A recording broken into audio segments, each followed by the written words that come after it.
안녕하세요, 면접중단입니다. 자, 오늘도 기분 좋게 한번 시작을 해볼게요. 자, 벌써 10월 16일이에요, 금요일. 아, 정말 시간 빠르죠. 이 빠른 시간 속에서 여러분들 하루하루가 바쁠 텐데 바쁘기만 하지 말고 뭔가 성과가 있어야 되겠죠. 그래서 하루하루씩 오늘도 빠지지 않고 매식경 진행하도록 해보겠습니다. 자, 오늘 처음인 분들은 여기 카페 보시면은 내용도 계속 올라와 있으니까 요거 참고하시면 될 것 같아요. 자, 그리고 지금 이제 면접 시즌이잖아요. 제가 지금 면접 관련된 영상을 계속적으로 빠르게 업로드할 거예요. 그래서 여러분들이 지금 결국 우리가 이런 금융 이슈, 매식경을 진행하는 거는 이런 이슈들을 토대로 해서 여러분들 면접 때 이런 거를 활용하라, 그런 취지예요. 그리고 오늘부터는 좀 어떻게 할 거냐면 금융권에 관련된 내용도 포함되지만 일반 기업이나 일반의 경제 그런 것도 한번 같이 보려고요. 왜냐면 지금 대부분 은행 것만 준비하기에 지금 시장 자체가 너무 좁아요. 그래서 만약에 은행 공채를 내가 생각했는데 지금 뭐 예상치 않게 서류가 다 떨어졌어. 그러면 그 다음엔 그 지금 할 게 없는 거잖아요. 그러면 안 돼요. 그래서 다 같이 경제적으로 경제 상황을 한 번씩 다 돌아가는 그런 취지로 한번 해보겠습니다. 자, 오늘도 빨리 들어가 볼게요. 첫 기사부터 좀 우울한 거 갖고 왔어요. 뭐냐? 2030 영끌 세대 취업 시장에서도 밀렸다. 이런 건 뭐 우리가 내용을 안다고 한다기보다 조금 더 다시 한번 마음을 한번 다잡아보자, 뭐 그런 거겠죠. 뭐 코로나로 인해서 뭐예요? 고용 상황이 크게 지금 악화됐는데 특히 2030 고용 악화가 직격탄을 맞았다는 거죠. 2030은 코로나 확산이 가장 극심했던 3, 4월에 비해 취업자 감소폭이 더 커졌대요. 그러니까 지금 여러분들이 더 그렇다는 거예요.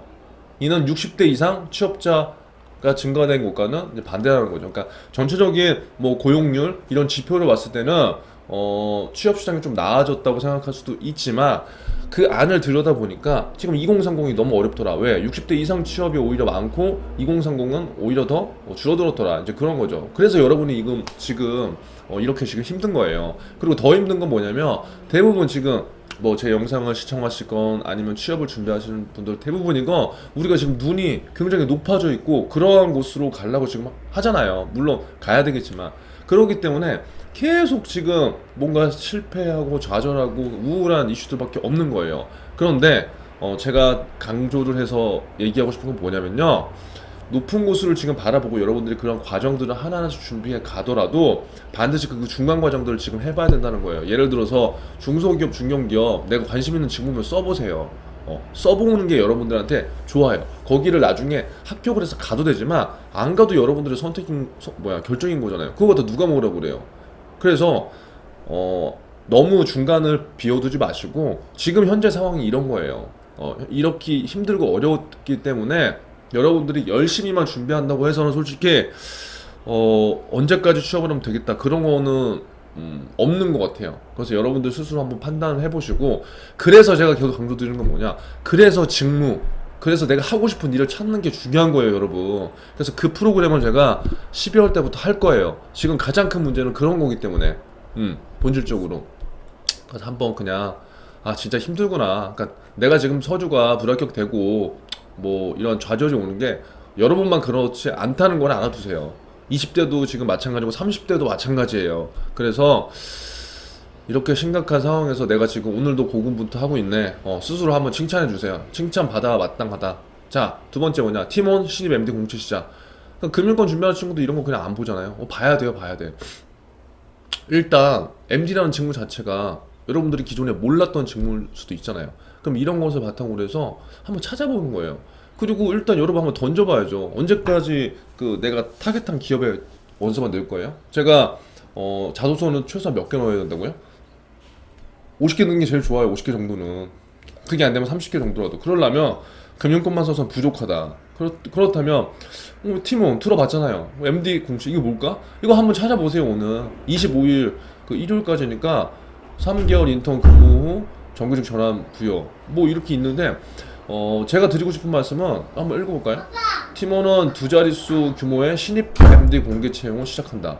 두 자릿수 규모래요. 서류 접수 빠르면 일주일 만에 입사 가능한? 엄청 빠르네요. 와, 좋다.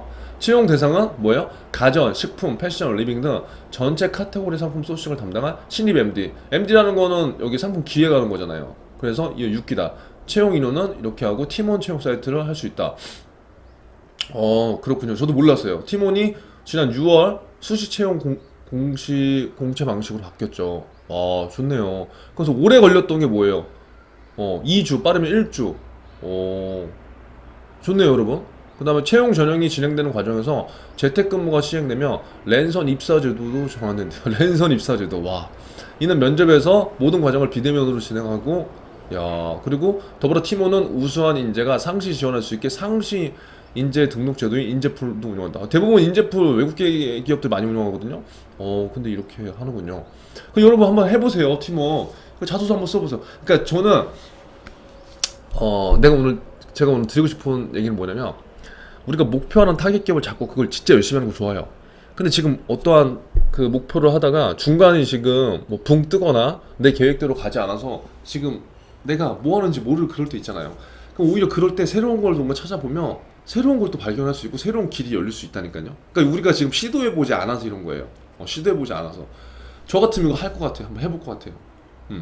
그럼 일단 내가 적어도 나한테 오는 성과는 뭐가 있나? 첫 번째, MD라는 직무에 대해서 관심이 없었으면 MD 직무를 찾아보겠죠. MD가 무슨 일을 하는지, 그렇죠? 그 팀원에 대해서 관심을 좀 더 갖고, 그리고 여러분들 지금 해온 자소서, 그냥 자소서 작성하는 거예요. 근데 그거를 내가 이 MD를 하고 싶다는 이유를 이제 지원 동기랑 이제 이런 것들을 여러분들 찾아야 되겠죠. 근데 굉장히 제가 봤을 땐 매력적인 거고, 물론 뭐 연봉이 얼마가 되느냐, 복지가 얼마가 되느냐 굉장히 중요하지만. 이런 것들을 한번 해보면서 봐보죠. 3개월 인턴 근무 정규직 전환 기회. 물론 인턴이겠네요. 근데 이런 것들 해보면서 유통시장이 이런 거구나. 유통도 내가 알던 게 다가 아니었네. 유통시장에서 마케팅은 이렇게 하는구나. 유통시장에서 상품 기획은 이러한 정도로 하는구나. 그 기획을 토대로 해서 제휴 영업은 어떻게 하지? 그러니까 이런 것들 여러분들이 이런 기회를 갖게 되면은 할 수 있는 거예요. 그렇기 때문에 꼭 은행, 금융권을 가기 위해서 거기에 관련된 경력을 쌓아야 된다? 물론 그런 것도 좋지만 이러한 것들을 토대로 해서 여러분들 새로운 도전을 토대로 해서 뭐예요? 새로운 진로를 발견할 수 있고요. 새로운 길을 발견할 수 있고 그 다음에 내가 은행원, 금융인이 되기 위한 또 다른 나의 하나의 과정을 거칠 수 있다는 거예요. 왜 나중에 고객들한테 상담할 때도 여기에 관련된 고객들 굉장히 많이 올 수 있잖아요. 그러니까 이런 거 제발 놓치지 마시고요. 한번 해보세요. 꼭. 오늘 적어도 이 영상을 보는 친구들이 있다면 꼭 한번 해보세요. 자, 가계대출 100%, 카카오, K뱅크, 부실대출 비율부터 맨날 이런 거만 하면 지루하잖아요. 그쵸? 지루하잖아요. 그래서 제가 좀 다양한 걸 해볼 거예요. 자, 뭐냐면 K뱅, 카뱅 등 인터넷 전문은행의 부실대출 비율이 올라갔대요. 왜 부실대출 비율이 올라갔다고 했어요? 이런 온라인 뱅크들이 기존 은행보다 금리도 낮고 심사도 간단하고 하니까 많이 몰렸다는 거죠. 그러면 어떻게 따지면 시중은행 대비해서 약간 완화된 제도 그런 것들 때문에 대출 수요가 많이 일어났고 그런 것들 때문에 부실 대출이 많이 일어날 수밖에 없다는 거죠. 그래서 중요한 건 뭐예요? 인터넷 은행들은 기업 대출을 안 하잖아요. 여기 나오잖아요. 그래서 거의 대부분 가계신용 대출이기 때문에 그렇게 많이 대출을 받은 사람들이 만약에 부실 위험을 갖게 된다면 굉장히 큰 문제가 될 수도 있는 거죠. 자, 용어 하나 알아두세요. 고정이하 여신 비율. 이런 거는 뭐 솔직히 크게 알 필요는 없는데 그래도 고정이하 여신 비율이 뭐예요? 총 여신 대비 연체 기간이 3개월을 넘긴 거. 그러니까 내가 예를 들어서 대출을 받았잖아요. 그걸 여신이라고 표현하잖아요. 그럼 내가 1억을 대출 받았는데 연체 기간이 돈이 없어서 3개월 넘겼어. 그럼 뭐예요? 그게 부실 여실의 비중을 나타내는 거예요. 고정 이하 여신 비율이. 그래서 이거 하는 것들은 뭐예요? 은행의 대표적인 건전성 지표다. 건전성. 이게 당연히 높으면 안 좋겠죠. 근데 이러한 것들이 지금 뭐예요? 크다. 아무튼 이런 것들을 보면서 정말 대출이 지금 요즘에 금융권에서는 이슈가 될 수 있고 이러한 것들을 또 토대로 해서 여러분들이 봐야 될 건 뭐냐면 지금 PT 면접 주제에 대해서 굉장히 고민하잖아요. 제가 어제 우리은행 특강에서 PT 면접 대략적으로 주제 한번 생각해봐라고 했는데 이러한 것들이 다 PT 면접 주제가 될 수 있는 거예요. 시중은행에 대해서도 왜 부실대출을 막기 위한 땡땡은행의 영업 방안, 이런 것도 충분히 나올 수 있죠. 그러니까 최근 이슈를 많이 알면 PT 주제에 대해서 그렇게 크게 고민할 필요가 없어요. 그래서 꾸준하게 저하고 같이 해보시면 돼요. 자, 5대 은행 신용대출 늘린 직업군이 따로 있다. 이거 계속 나온 기사죠? 그때 뭐라고 했어요?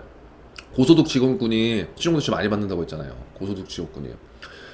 자, 5대은행 9월 말 신용대출 잔액을 보세요. 어디 은행이 제일 많아요? 국민은행이 제일 많아요. 응? 리스크 있다는 거지. 다른 말로 하면 하나은행이 제일 나죠. 하나은행이 약간 건전성이 있다는 거지. 예를 든다면. 그러니까 이렇게 우리가 면접에서 활용을 해야 된다고요. 정부의 신용대출 통제를 초래한 장본인은 공무원과 금융인 전문직. 자, 그러니까 보세요. 공무원 안정적이니까 대출을 더 많이 받을 수 있는 거야. 한도를 더 많이 받아. 금융인 일반 직장인들보다 금융인들이 연봉이 좀 더 높잖아요. 그래서 여러분들이 지금 금융권 가려고 하는 거잖아요. 그러니까 대출이 더 나와. 전문직, 의사, 변호사 이런 분들은 뭐예요? 훨씬 더 많이 버니까 더 나와. 그러니까 주로 지금 5대 은행에서 신용대출을 늘린 직업군인을 봤을 때 이러한 안정적이고 고소득인 직업군들이 대출을 많이 받더라. 그래서 이러한 사람들이 뭐예요? 신용대출 잔액을 늘리고 있다는 거예요. 그래서 지금 제가 계속 얘기했지만 어떠한 조치가 이루어졌어요. 금융당국에서는 이제 이런 거 막아라 알지 이런 거죠. 왜? 이렇게 대출을 받아서 B2 연끌하니까. 그래서 지금 1금융권에서는 시중은행들은 뭐예요? 여신 지금 좀 닫고 있어요. 그래서 어디로 가요? 정말 돈이 필요한 서민들은 이금융권 가는 거예요. 이런 씁쓸한 현실.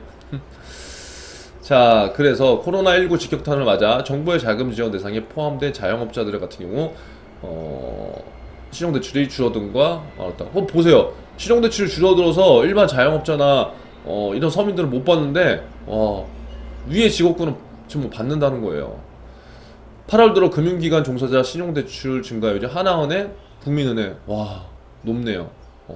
근데 하나은행은 특히 이런 게 나죠. 은행권은 대부분 임직원의 신용대출 한도를 2천만 원으로 제한하고 있지만 다른 은행에서 받는 신용대출은 조건을 받는다. 그래서 아무튼 보시면 내용들을 쭉 보시면 공무원과 그다음에 금융인 전문직들은 많이 대출을 지금 받고 있는 거나 그럼 왜일까? 그런 것들을 한번 생각해 봐야 된다는 거예요. 그 배경은 제가 계속적으로 말씀드렸으니까 이게 이해가 안 되시는 분들은 앞에 영상들을 몇 개 참고를 해보시면서 잘 생각해 보세요. 자, 은행 빅테크에 대응 못하면 생존까지 어려울 수 있다. 와, 이게 무슨 소리야? 엄청 파격적으로 소제목이래. 소제목이. 자, 보세요. 한국금융연구원 원장님이 말씀하셨네요. 강력한 온라인 플랫폼을 갖춘 네이버, 카카오 등의 빅테크에 은행이 제대로 대응하지 못하면 일부 은행은 생존까지 어려울 수 있다. 와, 예금에서 나오는 은행만의 강점과 기업금융 빅테크가 지출하기 힘든 분야에서 경쟁력을 높여야 된다. 어제 진행됐네요. 은행은 여전히 특별한가? 디지털 금융의 확산과 은행 대응이라는 주제로 세미나를 열었대요. 그러니까 지금 디지털은 금융권에서 어디 은행을 불려고 지금 관심을 갖고 또 관심만 갖는 게 끝이 아니라 지금은 생존 전략 중 무조건 필수 요인으로 꼽히는 거예요. 그러니까 이거 선택을 할 수 있는 게 아니라 필수예요. 지금 디지털 환경에서 어떻게 살아남아야 될까? 그 은행들이. 그러니까 이번에 국민은행에서 그런 사전에 그런 과제가 나왔던 거예요. 자, 은행과 유사한 서비스를 제공하는 핀테크와 거대한 온라인 플랫폼을 갖고 있는 빅테크가 금융업에 진출했죠. 여러분 지금 많이 느끼죠?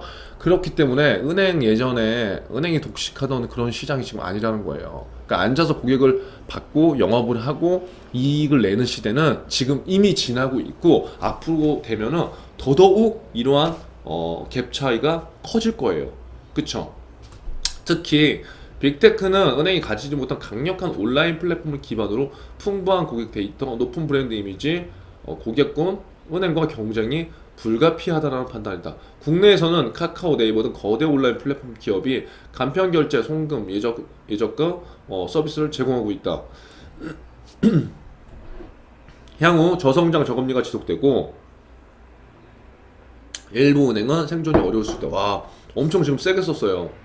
은행을 특별하게 만드는 것은 뭐래요? 예금이기 때문에 이를 기반으로 한 장점을 활용해야 된다는 진단이다. 예금은 은행 등 예금 수취 기관에만 허용된 상품. 여러분들 이거 아셨어요? 예금은 은행 등 예금 수취 기관에만 적용된 금융 상품이래요. 그렇기 때문에 이것들 이 특수성이 은행이 있기 때문에 이것들을 살려야 된다는 거죠. 그래서 예금이 은행의 가치이자 영업행위 취약성 규제, 공적 역할의 근원이라고 할 수 있다는 거예요. 저렴하고 안정적인 자금 조달 소스, 넓은 예금자 기반을 활용한 금융소비자 정보, 형성을 통한 신뢰 향상 측에서 예금을 활용할 수 있다. 자, 그래서 지금 여러분들이 면접을 이제 각 은행 면접을 가게 된다면 이러한 이슈들을 한번 잘 고민해 볼 필요가 있다는 거죠. 왜? 지금 한국금융 누구예요? 금융연구원 원장님께서 이렇게 말씀하셨잖아요. 그럼 이게 명확한 방향성이에요. 지금 은행들이 앞으로 가야 될 방향성에서 한국금융연구원장이라는 분이 무슨 말을 했어요?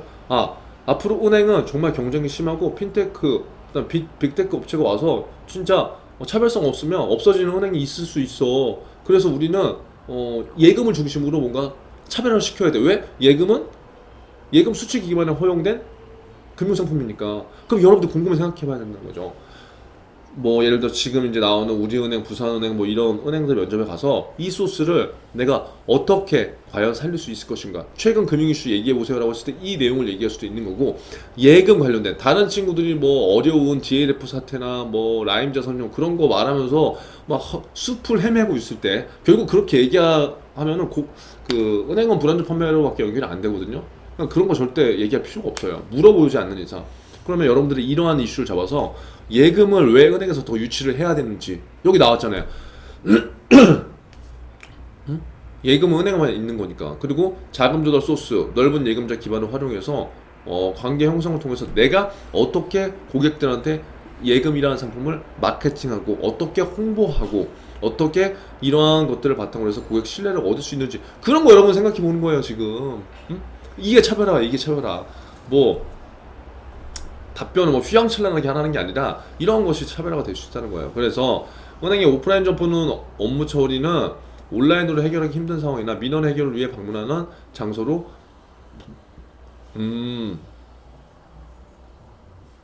이건 무슨 말이냐면 현재 오프라인 중심, 대면 중심으로 영업을 하고 있는데, 근데 그 위에서 봤을 때는 오프라인 점포는 업무를 지금 단순하게 처리하는 것보다 이제 대부분 온라인으로 될 거니까 온라인으로 뭔가를 하다가 힘든 상담이나 민원 이런 것들을 해결하기 위해 오프라인 점포가 유지될 거라는 거죠.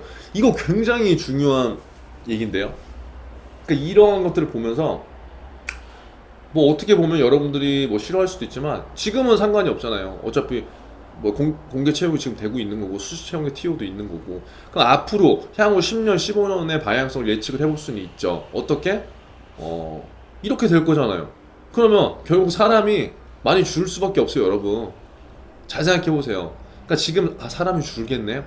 그럼 나 지원하지 말까? 그게 아니라 이렇게 될 거기 때문에 여러분들은 조금 더 온라인 시장에 관심을 가져야 되고 또 멀티태스킹 할 수 있는 역할을 강조해야 돼요. 그래서 내가 다른 지원자보다, 그리고 그 어떤 누구보다 내가 은행을 들어오기 위해서 이렇게 노력을 했고 이것들을 어떠한 생각으로 어떻게 하고 싶다, 이게 여러분 지원 동기 입사 포부예요. 그러니까 이러한 궁극적인 두 가지 질문이 남들과 달라야 되고, 그것들을 곰곰이 생각해보고 그것들을 이루기 위한 노력 과정들이 지금 일어나야 된다는 거예요. 그래야지 앞으로 금융권에서 취업을 하는데 조금이라도 유리할 수 있다는 겁니다. 무슨 말인지 이해되시죠? 이건 제가 진짜 진정성 있게 제가 얘기하는 거예요. 합격, 불합격을 떠나서 그냥 맨날 뭐 자소서는 이렇게 쓰고 면접을 이렇게 얘기해서 물론 그거 좋지만 이런 현황들을 알아야 되는 거거든요. 그래서 어떻게 보면 저하고 진짜 소통하는 우리 중대원들은 제 매식경을 보고 있는 친구들이라고 저는 생각을 해요. 앞에 뭐 저도 마찬가지고 그 뭐 제가 면접 영상, 자소서 영상 올리지만 그거는 정말 정보를 얻기 위한 거잖아요. 근데 제가 이렇게 매식경에서 얘기하는 거는 기존의 이슈도 얘기하고 앞으로 취업 방향 뭐 이런 것들을 제가 여과 없이 얘기하는 거기 때문에 여러분들의 일단 마인드가 저는 바뀌었으면 좋겠고, 한 우물을 파는 것도 좋지만 지금 상황에서는 취업은 한 우물을 파면서 다른 우물도 같이 동시에 가는 전략을 택해야 됩니다. 근데 무엇보다 중요한 건 뭐다? 거기 안에서 내가 반드시 하고 싶은 일이 무엇인가를 찾아야 돼요. 하고 싶은 일이 없으면 여러분 안 돼요. 무슨 말씀인지 아시겠죠? 꼭 한번 그렇게 해보세요. 그리고 매식경 요즘에 보고 댓글을 안 남겨요. 공부하고 있다는 거 댓글을 남겨봐요. 아무튼 이런 상황이에요. 그래서 여러분들이 그냥 무조건 은행에서 디지털이 중요하다 그게 아니라 이러한 이슈들을 잘 알고 이러한 이슈들을 잘 해석하는 사람들이 면접도 잘 보고요, 회사 생활도 잘할 수 있어요. 자, 오늘 마지막 뭐 부산은행 이제 면접 가는 학생도 있는데 부산은행 이슈를 제가 뭐 따로 다룰 시간이 없을 것 같은데 뭐 이런 거 그냥 활용해 보면 돼요. 지방은행 브랜드에서 부산은행 1위 했대잖아요. 근데 이게 되게 웃긴 게 있어요. 브랜드 평판도 1위를 했다고 해서 내가 가서 그걸 얘기하는 게 아니에요. 그러니까 그리고 이 브랜드 평판도 그 주최하는 기관별로 다 다르거든요. 근데 일단 우리는 면접에서 일단 좋은 걸 갖고 가야 돼요. 제가 몇 가지 부산에 관련돼서 한 몇 가지 요약해 놓은 게 있는데 지금 이거 시간이 없어서 제가 일단 영상을 못 찍는데 아무튼 신문 기사만으로도 부산은행에서 뭔가 약간 차별성을 갖고 있는 게 있어요. 그래서 이런 것들 여러분들이 잘 갖고 가서 이게 뭐야 브랜드 평판 좋다는 거 뭐야 결국 고객한테 이미지 좋다는 거잖아요. 그럼 이미지가 왜 좋아? 고객한테 뭔가를 줬겠지. 뭘 줬어? 신뢰를 줬겠지. 신뢰를 어떻게 줬어? 거기서 이제 얘기가 다 달라지는 거예요. 신뢰를 어떻게 줬어가 부산은행에 어떠한 역할을 했는지예요. 뭐 예를 들어서 소상공인을 위해서 어떠한 정책을 마련했거나 아니면 어떤 뭐 기술보증 기금과 어떤 협약을 맺어서 금리를 낮춰줬거나 아니면 어떠한 세미나를 토대로 해서 금융 문맹인들을 어떻게 뭐 깨우쳐줬거나 이런 게 다 이제 이슈에 포함된다는 거죠. 그래서 지금 이제 면접을 준비하실 분들은 아무튼 잘 보시고요. 오늘 매식경 잘 보시고 오늘 한번 확인할게요. 댓글 한번 남겨주세요. 누가 있나? 누가 얼마나 지금 나랑 같이 공부를 하고 있나? 그리고 그 사람들을 위해서 내가 특별히 해줄 거를 지금 생각하고 있으니까 한번 오늘 본 친구들은 점호 댓글로 남겨주시기 바랍니다. 자, 오늘도 화이팅!